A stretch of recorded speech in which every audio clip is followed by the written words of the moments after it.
মনে করেন যে 300 টাকা 400 টাকা হয়েছে। 400 টাকা হয়েছে, 9 টাকা বের হয়েছেন। এখন বাজে কত? 3টা, 3:30 বাজে গেছে। তার সংসার কিভাবে চলে আপনার? কষ্ট হয়ে চলে, মানে কষ্ট হয়ে চলে। আপনি একাই ইনকাম করেন? হ্যাঁ, ওই যে বাড়িয়ালি বাসায় কাজ করে। এলাকায় জমি জায়গা আছে? না, কিচ্ছু নাই। সিরাজগঞ্জ বাড়ি। সিরাজগঞ্জ বাড়ি?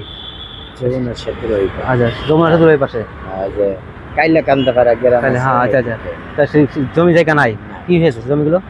মানে পানির মধ্যে ডুবে গেছে, নদীর চরে। নদী দিয়ে নিয়ে গেছে? হ্যাঁ। ও, তার মানে এখন আপনার কোনো চাষবাসের কিংবা থাকার জায়গাও নাই? কিচ্ছুই নাই, কিচ্ছু নাই। আমি 20 বছর ঢাকায় থাকি। ঢাকায়? ও, আপনার যেটুকু ছিল সব শেষ নদী দিয়ে গেছে। এখন খালি রিক্সার উপরে। রিক্সা কি নিজের? না, ভাড়া চলে। কত? 100 টাকা ভাড়া। ও, সংসার চলে। আর ছেলে মেয়ে কি করে? ছেলে একটা মাদ্রাসা পড়ে। ছেলে একটা মাদ্রাসা পড়ে।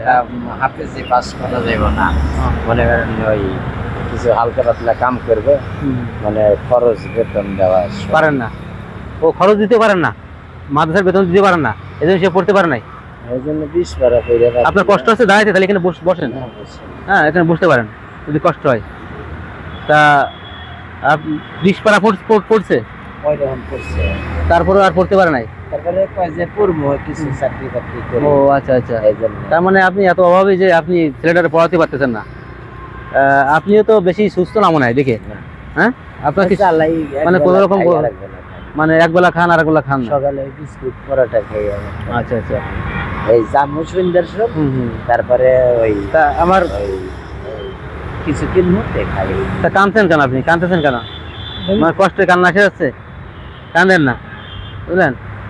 কাঁদেন না, কারণ আল্লাহ আপনার হয়তো সুস্থ রাখছে, অনেকে তো অসুস্থ, কিচ্ছু নাই, তাই না?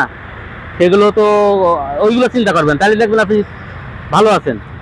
অনেকে তো বিছানাতে উঠতে পারতেছে না, তাই না? এরকম না আছে? আপনি তো ওই জায়গা থেকে আপনি রিক্সা চালাচ্ছেন প্যাটেলে, তাও আলহামদুলিল্লাহ। হ্যাঁ, তা আল্লাহ তাআলা হয়তো আপনাকে ভালো রাখবে, আশা করি, দোয়া করি।